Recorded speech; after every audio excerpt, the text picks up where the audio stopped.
Welcome to the Dark Somnium. Here are 5 stories from the Let's Not Meet subreddit. Number 1. The Train Ghost.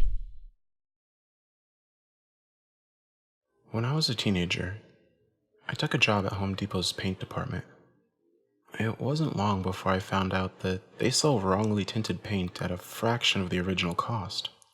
And being 19 and full of angst, I started bringing 5-gallon paint buckets up to this old train bridge I used to hang out under.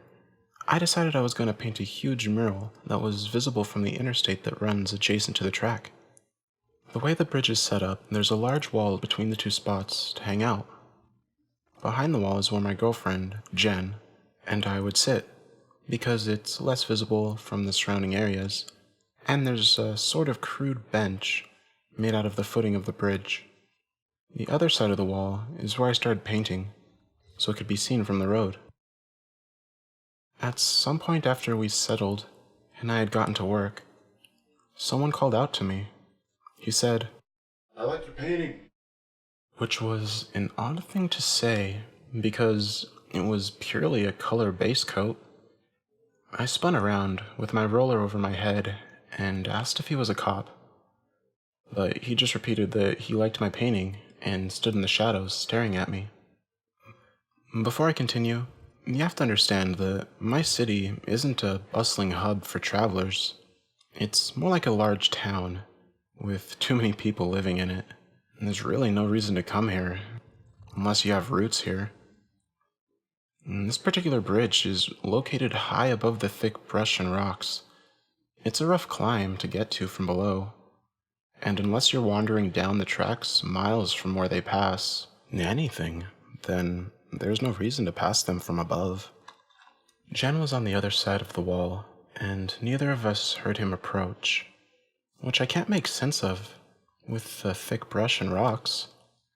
So the only conclusion I can come to is that he was already waiting up there, and that he sat silently for close to an hour before approaching me from behind. And so, there we are. At this point, he's still just a silhouette, and my girlfriend doesn't know that we aren't alone up here yet. And the relief that he wasn't a police officer there to bust me quickly started to fade into fear as I passed through my mind what he was there for. My choices were to run and leave my girlfriend, or play it cool and try to get out of there. I offered him a cigarette, and I lit one up as well. And I finally saw his face as he stepped into a ray of moonlight. His face was round with gray stubble and a deadpan expression. He was wearing a zip-up t-shirt with a hood up and faded blue jeans. I have friends that ride freight trains, and years after this, I'd do some traveling on my own. But I know 2 things that seemed odd. There wasn't a spot to hop out for miles, almost inside the next city. And the other thing was that his clothes were clean, and he didn't have a pack with him. I know some old-timers travel without gear, but it's seldom. And it's even more strange to see one so clean. And we stood there, smoking for an awkward moment, before I tried to nonchalantly tell him that I don't like to hang around any place for too long after painting it. Then, when he replied, it was as though he thought we had been having a conversation before about politics, and he wanted to jump back in. He spoke in an almost inaudible grumbling voice, and I just kept picking up words here and there. Ronald Reagan is the reason crossbows, they have pig faces. Something along those lines. And at this point, I started freaking out in my head. This dude was out of his gourd, and we needed to leave. Like I said, man, I never like to hang around too long after I paint a place, so I better get going, I replied. Are you armed?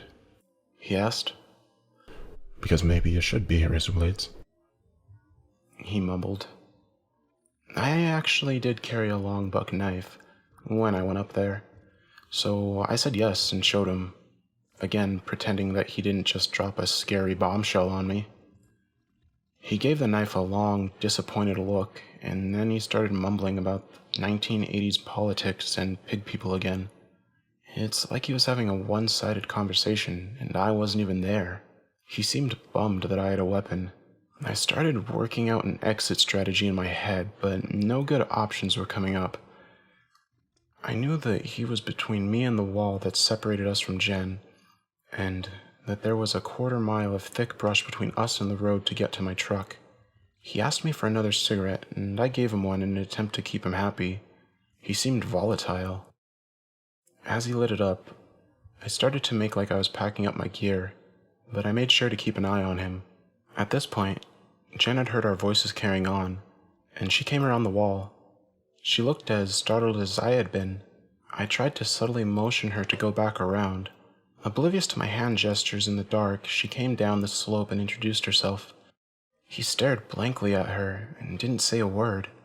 I heard a train coming in the distance, and I told him that I needed to go before the train came. They tend to kick off railroad spikes and rocks, and it's dangerous to be under there anyway. I also didn't like the idea of a loud train passing over and covering up any sounds that we might make. And then, as soon as he had appeared, he turned and wandered back into the darkness. But this time I could actually hear him moving through the brush. I abandoned all my painting gear and whatever else I'd left behind the wall. We got down the hill as fast as we could and looked over our shoulder the whole time. Once we made it back to the truck, I turned to look.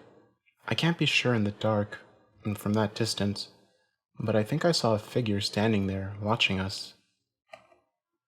I never finished painting that bridge. I never went back for my gear. I told all my friends that painted there too about him, and they sort of shrugged it off. He said he meets them all the time by the yards or on the tracks. People that just aren't there anymore, that wander around the world. And I can't help but think that this train ghost wanted me to turn into a ghost too. Number 2. The bus creep. When people don't sit next to me on the bus, I feel both slightly relieved and slightly rejected. And when this happens, I always think to myself, do I smell? Do I look weird? Is there something on my face that I'm not aware of? But when a creep decides to take a seat next to you, then it's a whole different story. For background, I'm a 21-year-old working female, and just recently changed my usual 3 to 6 p.m. shift to a 8:30 to 5:30 one. And I live far away from where I work, and it usually takes 2.5 hours to get there, so I always leave home as early as possible so I wouldn't catch the morning traffic, which is a pain in the ass for commuters here in the Philippines. In my old shift, I always get on the bus at 4 a.m., and at this time, crime is usually rampant, so I'm extra cautious of my surroundings. And I never forget to bring my trusty stun gun with me, just in case shit happens. But so far nothing bad or weird has ever happened. That is, until today. I got to the bus stop and got on the 5:30 a.m. bus. Luckily, it wasn't full yet, so there were a lot of vacant spots, and I happily chose the 3-seater and sat near the rear window and thought about the damn project I have to have finished today. Before I got to my seat though, I've already noticed that this big buff guy on the 2-seater opposite to where I sat was staring at me. To be honest, I considered myself an average girl. I mean, I got that not really pretty but really ugly kind of face. You get the picture. I never even wore skirts, dresses, high heels, or anything revealing unless it's a special occasion. Earlier I was just wearing an oversized plaid shirt, leggings, large framed glasses, and a bad hair day, so what the hell was he staring at?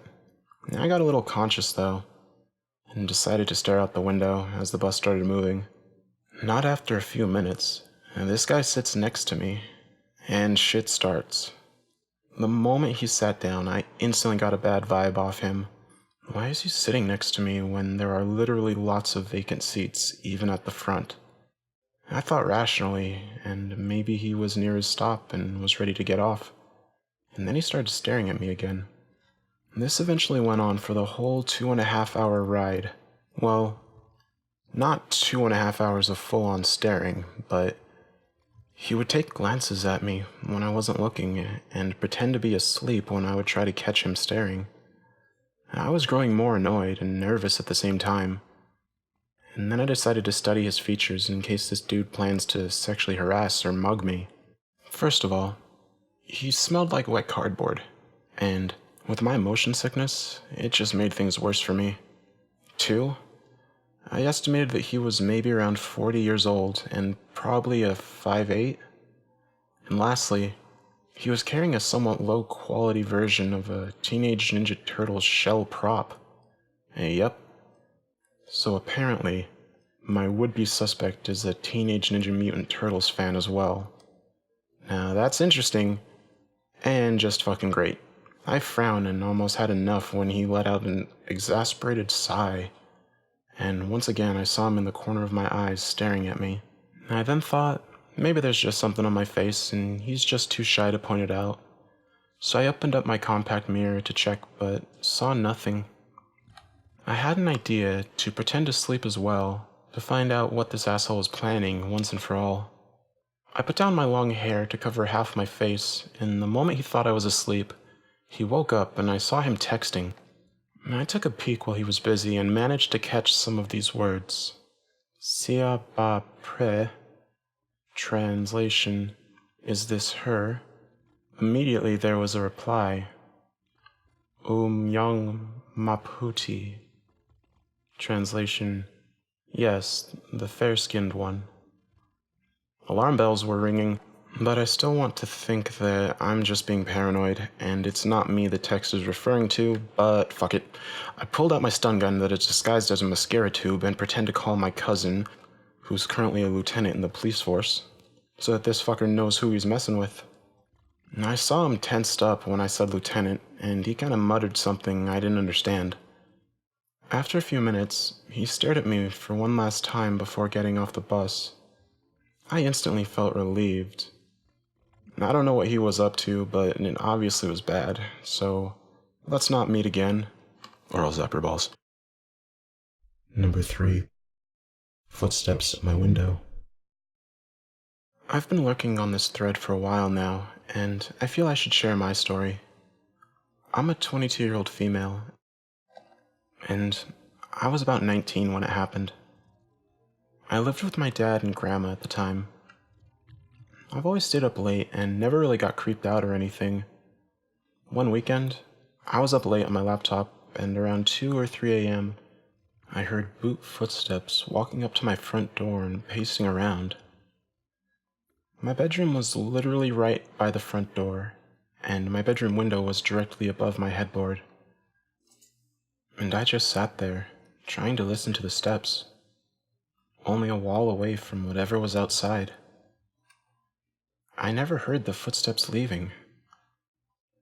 Eventually, I somehow went to bed. This happened about every weekend for a month straight, always at 2 or 3 a.m.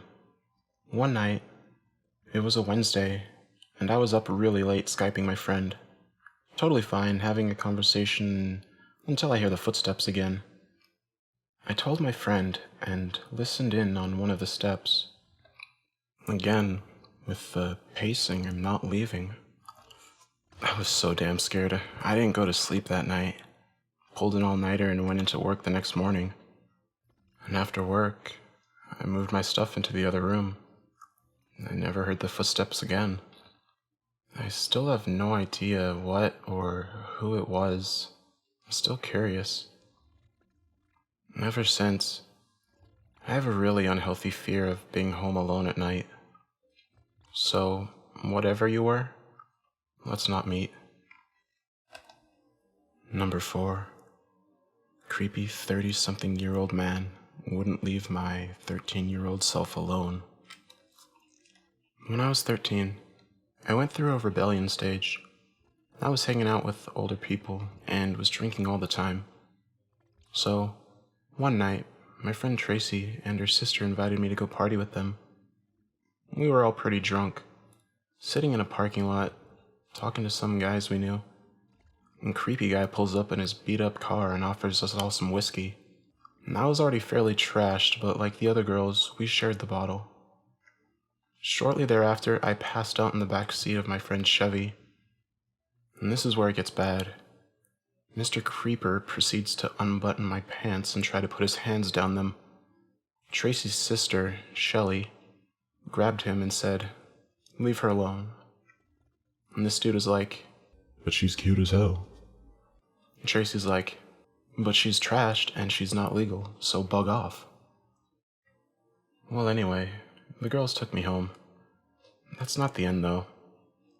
I delivered the area shopper at the time, and about a week later, Creeper saw me and started following me around as I delivered papers. He was yelling at me about how I have a great body and how gorgeous I am. He kept telling me if I'd just go for a ride with him, he'd make me feel good. Well, even at 13, I was no idiot, so I booked it to the local police station where my uncle was an officer. And come to find out, this dude has done this before and was out on parole for sexually abusing another 13-year-old and raping another teenager.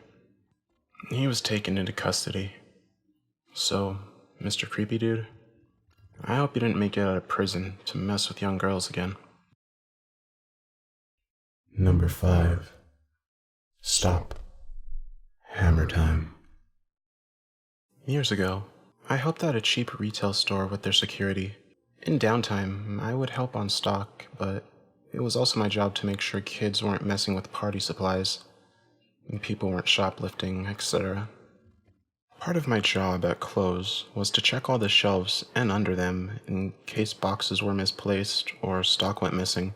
Customers would hoard a basket of things to look like they were shopping, and then ditch the basket under their shelf and leave with a single object. So it was necessary.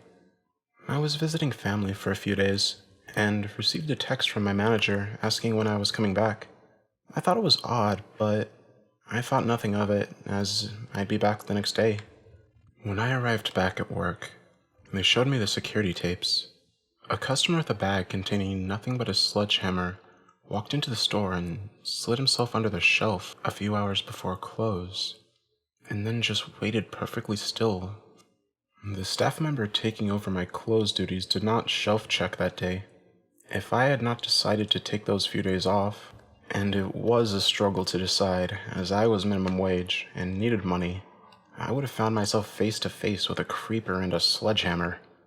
He lay in wait, surprisingly, but thankfully, as the manager stood at the till counting all the cash, openingly at the counter. And the store was locked at the front by now. He continued to just lie there. The employees all left the store from the back warehouse entrance, and that's when the guy came out. He bust down the office door where the safe was, and then tried to use the sledgehammer to literally knock the safe off the bolts in the floor. And by this time, the security alarm had been set off from him breaking the door, and my boss was coming back to the office through the back because he forgot something when they all locked up that day. He came face to face with the man, who chased him back outside. My boss hid in some dumpsters, and then the man ran into the car park and into the distance with a sledgehammer in tow. After his entire 3 or so hour stakeout in operation, he left with nothing except, I'm assuming, sore arms. And if you're reading this, thank you for choosing a day I wasn't working.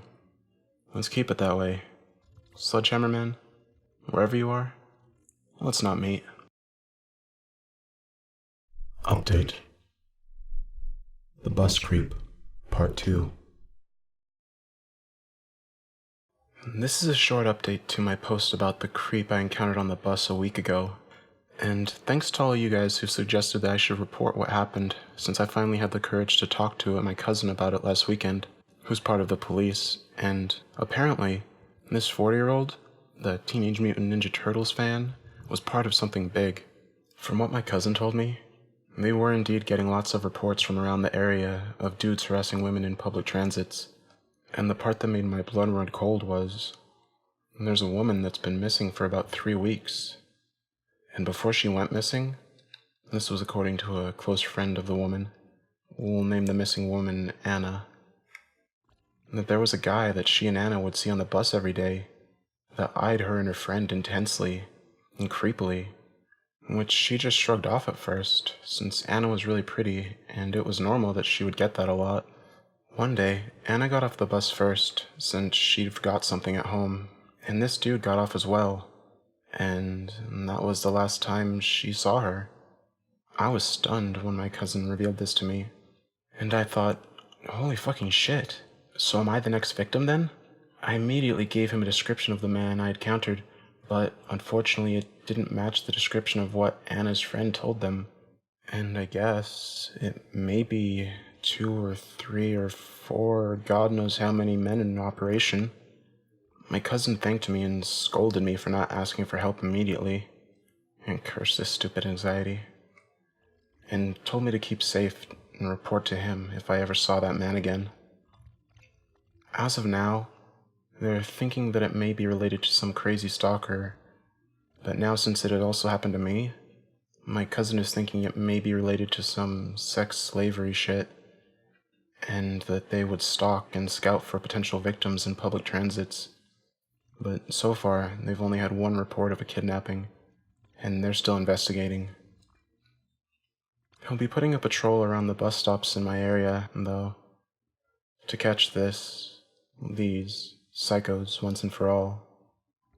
I'm back to commuting again, by the way, after a week of my mom dropping and picking me up at work. It's been a week now ever since I last saw him. I'm praying that Anna is still alive, and I'm hoping they would find her soon. I deeply regret for not acting up immediately, since I could have stopped this once and for all from happening to others, and I feel sick by just thinking about it. So, to all of you, do be aware of the people you ride with on the bus, because you never know. You could be the next victim of a stalker or kidnapper. Hey everybody, I hope you enjoyed this video, and I would just like to take a moment to thank the people from Let's Not Meet who let me read their stories. Whenever I narrate a story, I always try to make sure I get the author's permission. So far I haven't read a story that I haven't had permission to read, and I just do that because, there are some legal issues I've seen on YouTube, and just out of respect, because if I didn't write the story, it's not my experience, then I should at least ask, if I can narrate it. And that's for a few reasons, because, not all the stories on Reddit are true. Let's Not Meet and those other things. It's doubtful that people are going in there and just making up stories, so these experiences could be true, real experiences that are traumatic to somebody, and I might narrate it horribly, I don't want to make a joke out of someone's experience that is traumatizing to them. And so I always try to make sure that I contact somebody before I narrate their story, and I just want to let them know, thank you guys for letting me read your stories. So I've only been narrating for about a week now. I've wanted to do this for close to a year, but I hate my voice, and I've never had the confidence to narrate. But over this last week, with the feedback I've been getting from my videos, it really has boosted my self-confidence with my voice, and I am very appreciative to the people that have seen my videos. Even though I only have like 20 subscribers so far, I am appreciative to each and every one of you. And yeah, you can look forward to a lot more videos now that, since I know everyone doesn't hate the way I sound, I'm probably going to be working on at least 2 videos a day. I don't know if I'll get 2 videos up a day, but I'm going to try. But yeah, thanks for sticking around to listen to me ramble. I hope you guys have a great evening.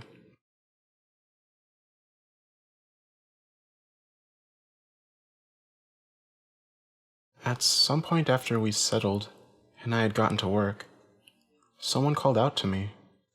He said, I'm gonna get up and walk to the other side of my room for this part. I like your painting.